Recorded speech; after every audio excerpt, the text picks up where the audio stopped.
Well, hello again, everybody. It's Zach again. I am here this time with a presentation I gave for my school. This one is on solving quadratic equations. First, we're all familiar with what a quadratic equation is, right? Yes, I thought you were. It's ax squared plus bx plus c equals 0, where a, b, and c are all real numbers. There are many uses for quadratic equations in today's society. For example, we use quadratic equations when we are calculating the area of a room, figuring out profits.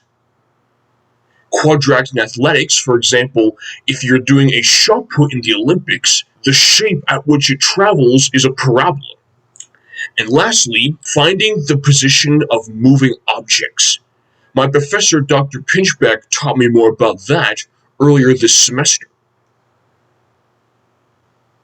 And there are 4 methods I'm going to explain to you today. These 4 methods are graphing, factoring, completing the square, and the quadratic formula. The first of these 4 methods, which I'm going to show with you today, is graphing. When we graph quadratic equations, they usually look like this curve. But there's a catch there. That catch being that it goes in this direction when the function is a positive x squared, and it goes this direction when it is a negative x squared. So when it's a positive, the graph will have a minimum, and when it's negative, the graph will have a maximum. Just something I want to cover. Now this graph covers the equation x squared minus 5. Now, whenever we solve quadratic equations, the solutions for the equation are always the x values when the function, not the x, the function itself equals 0. So not when x equals 0, then the function might look something completely different. And when you graph the quadratic equation, the solutions are the x-intercepts. That is where the graph crosses the x-axis. So whatever x value of the coordinate is, the y value is 0. Now for the graph x squared minus 5, we have 2 solutions, or 2 x-intercepts, at the solutions x equals the square root of 5 and x equals the negative square root of 5. The next method I'm going to talk about is factoring. Whenever we don't graph the equation, we sometimes factor it. I provide 3 examples for this presentation. First example, I will be using the equation x squared minus 7x minus 44 equals 0. So we have to determine what our a, b, and c values, and we can go from there. So you can see the x squared has no coefficient in front of it, so we can determine that our a value is 1. There is a minus 7x there, and since it's ax squared plus bx plus c, our b value is negative 7. And since it's a minus 44, like I said before, that means our c value is negative 44. Now, whenever quadratic equations are factored, the factors themselves are linear functions. The method I'm going to use to solve this equation is the FOIL method. That's the factoring method that occurs with the first, outers, inners, and lasts. Usually, when we factor quadratic equations, the linear factors are often in descending powers of x. So like when it's x plus something or x minus something, the factors are usually written that way. And when that's the case, the products of the firsts give us our ax squared. And the sum of the products of the outers and the products of the inners, so those added, would give us our bx value. And the products of our lasts would give us our c value. So we have to figure out which 2 numbers add up to negative 7 and multiply to negative 44. Can anyone think of 2 numbers that fit these 2 qualities? If you guessed 4 and negative 11, that's right. We have 4 plus negative 11 equals negative 7, and 4 times negative 11 equals negative 44. So we can add those two numbers to our linear factors, and as a result, our linear factors are x plus 4 times x minus 11. Now let's see if these factors are correct. Let's do the foiling backwards. Let's FOIL them to see if they fit the equation. The first x times x does give us x squared, so that works. The outers, x times negative 11 equals negative 11x. The inners, 4 times x, does equal 4x. Now our bx value is determined by the outers plus the inners, so negative 11x plus 4x does equal negative 7x. And our last 4 times negative 11 does equal negative 44, so these two factors work. And now, all we have to do with our two factors is set both of them equal to 0. So we have x plus 4 equals 0, and x minus 11 equals 0. Now, with some basic addition and subtraction, we have our two solutions for the equation. These solutions are none other than x equals negative 4 and x equals 11. Second example will be provided with the equation x squared minus 49 equals 0. Now, one thing you'll notice is we have our ax squared value and our c value, but not our bx value. So I'm going to rewrite the equation as x squared plus 0x minus 49 equals 0. 0 times x is 0, which would not appear in the original. So we have our three values. Our a value is 1, our b value is 0, and our c value is negative 49. Now, one thing you'll notice with both terms of the original equation are they are both perfect squares. And there's a minus sign in between them, which means they are the difference of squares. And what that means is both factors will contain the square roots of each term. So it would just be a plus and a minus. So it would just be square root of first term plus square root of second term times square root of first term minus square root of second term. So what's the square root of 49? That's right. The square root of 49 is 7. 7 plus negative 7 equals 0. And 7 times negative 7 does equal negative 49. So our two factors for the equation are x plus 7 times x minus 7. Now let's do FOILing again just to see if this works. So x times x equals x squared. Yes. Negative 7 times x is negative 7x. 7 times x equals 7x. Negative 7x plus 7x equals 0x. So that's 0. Yes, that works. And lastly, 7 times negative 7 does equal negative 49. So these two factors work for the equation. All we have to do now is set each factor equal to 0. So we have x plus 7 equals 0 and x minus 7 equals 0. And with some basic addition and subtraction, we can simplify that our two solutions for the equation x squared minus 49 equals 0 are x equals negative 7 and x equals 7. Final example for factoring. For this example, we are going to use the equation 4x squared plus 6x equals 0. We have a dilemma here. We have an ax squared value and a bx value, but we have no c value.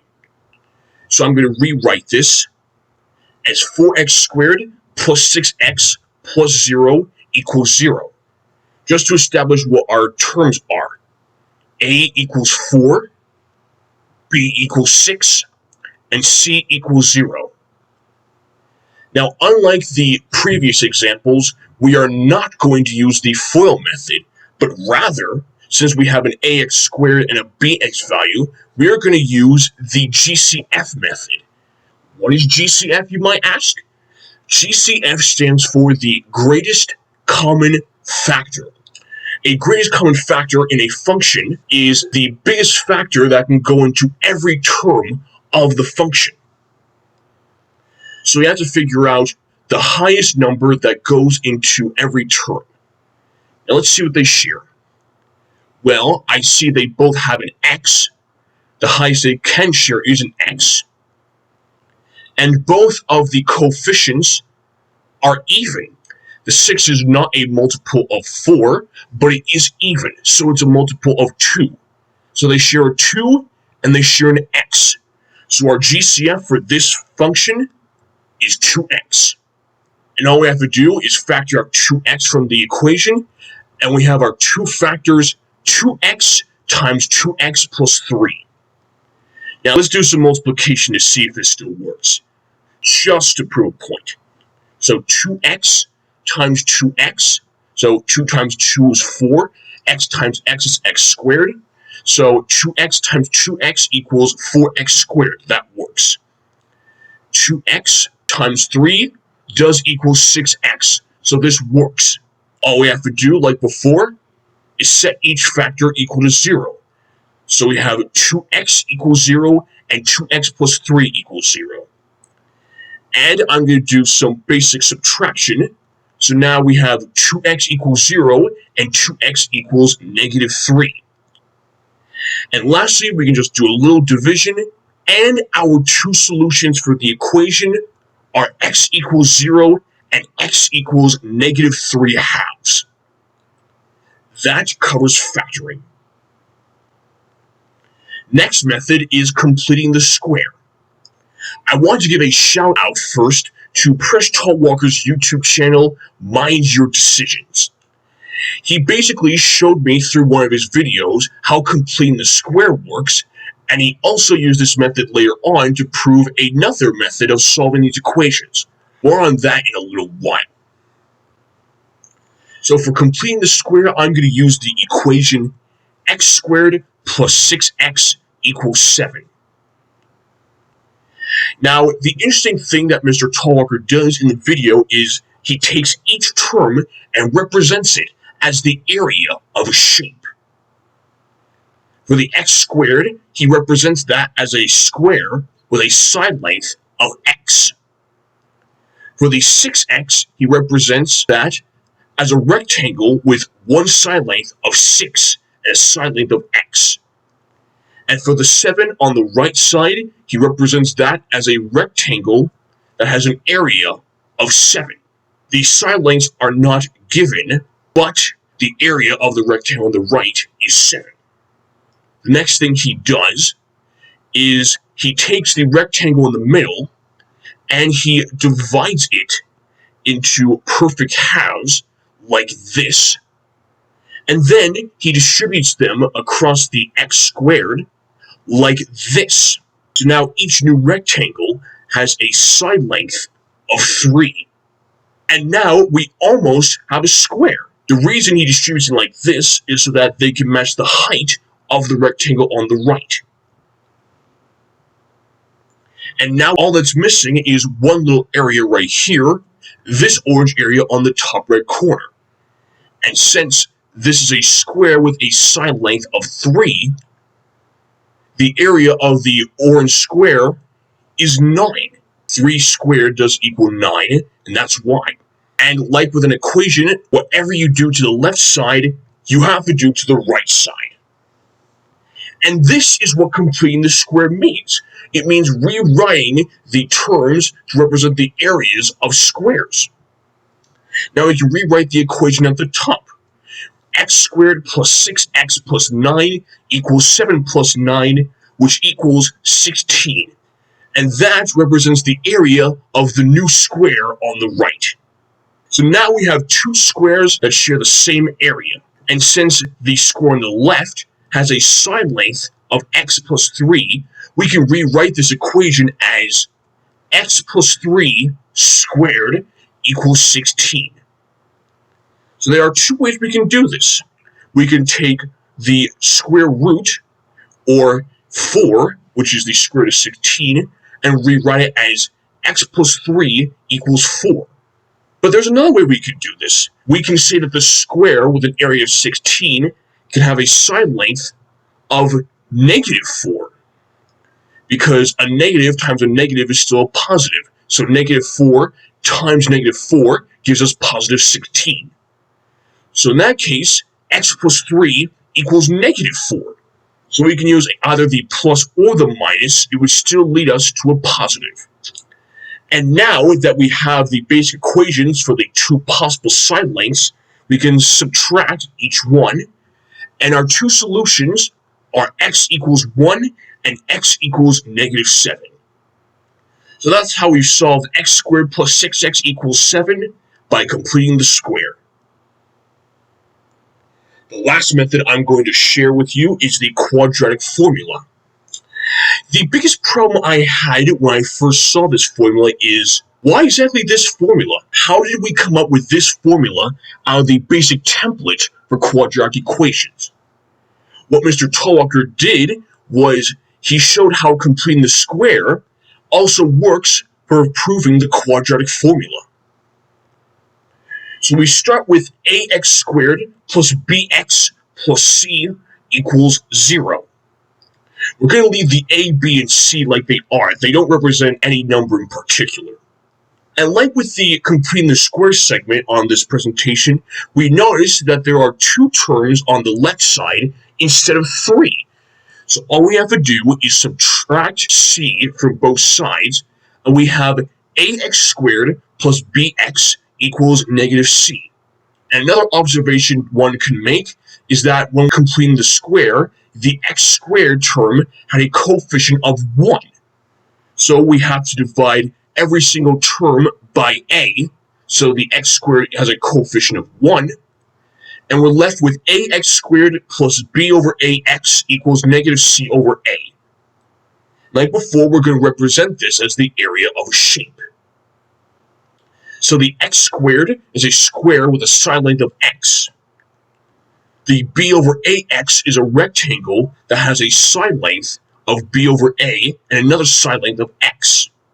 And the negative c over a on the right side we represent as a rectangle with an area of negative c over a.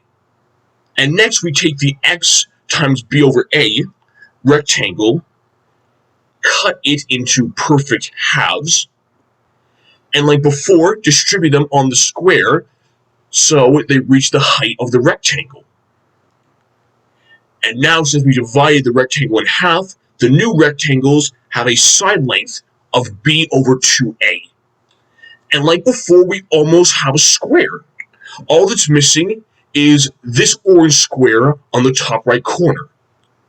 And since it's a b over 2a side length, and since it's a square with a side length of b over 2a, we simply square the term, and our area for the orange square is b squared over 4a squared, which I will add to the rectangle on the right. And now, since we have two perfect squares, we can rewrite the equation. X squared plus b over ax plus b squared over 4a squared equals negative c over a plus b squared over 4a squared.